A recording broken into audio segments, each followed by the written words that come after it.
ကျွန်တော်မိတ်ဆွေရဲ့ဖုန်းဘက်ထရီကတစ်နေ့ကို2ချိန်3ချိန်လောက်ချာဂျင်သွင်းနေရပြီလားဒီလိုမှဆက်လုပ်နေမယ်ဆိုရင်တော့မိတ်ဆွေရဲ့ဖုန်းဘက်ထရီကတော့ပို့ပြီးတော့မြန်မြန်ပျက်စီးစေနိုင်ပါတယ်မင်္ဂလာပါကျွန်တော်နာမည်ကတော့တရားလင်းပါဖုန်းပြုပြင်တဲ့လုပ်ကိုလုပ်နေတဲ့သူတယောက်ပါဒီနေ့ဗီဒီယိုမှာတော့လူများစုကြုံတွေ့နေရတဲ့ problem ဖြစ်တဲ့ဘက်ထရီမကျခဏကုန်တာကိုအကြောင်းရင်းနဲ့ဖြေရှင်းနည်းတွေကိုပြပြပေးမှာဖြစ်ပါတယ်ဆိုတော့ဗီဒီယိုလေးကိုခုပဲစရရအောင်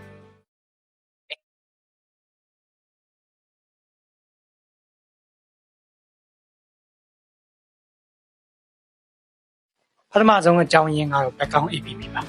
မိတ်ဆွေ APP တခုကိုဝင်လိုက်တယ်ဒီတိုင်းပဲပြန်ထွက်သွားပြီးတော့မိတ်ဆွေချင်တာက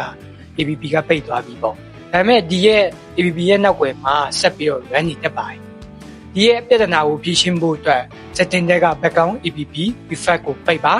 လိုအပ်တဲ့ APP တွေကို close လုပ်ပါဒုတိယချက်ကတော့ screen brightness ပါ brightness ကိုအမြဲတမ်း100%နှုန်းပဲ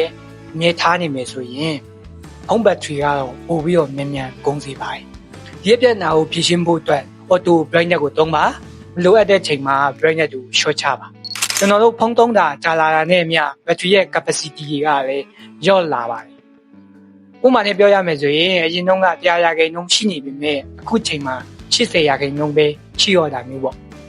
ဒီရဲ့ battery capacity လျော့လာတာကိုကာကွယ်ဖို့အတွက်ကျွန်တော်တို့ battery charging လုပ်တဲ့အချိန်တည်ထားပါပြီးတော့ကျွန်တော်တို့ဖုန်းဘက်ထရီလဲတော့မယ်ဆိုရင်လည်းစီးပေါ်တဲ့ဘက်ထရီတွေကိုမလဲပါနဲ့လို့ကြံပေးချင်ပါတယ်နောက်ဆုံးတစ်ချက်ကတော့ battery high back ပါဘက်ထရီရဲ့အားကို0%ထိသုံးပြီးမှ charging ပြန်သွင်းရင် battery life ကိုပို့ပြီးတော့မြန်မြန်ပျက်စီးစေပါတယ်ဒီအပြဿနာကိုဖြေရှင်းဖို့အတွက် battery အားကို 20% လောက်ရောက်လာရင် charging ပြန်သွင်းပေးပါပြီးတော့ 90% လောက်ရောက်ရင်ဖြုတ်ပေးပါလို့အကြံပေးချင်ပါတယ်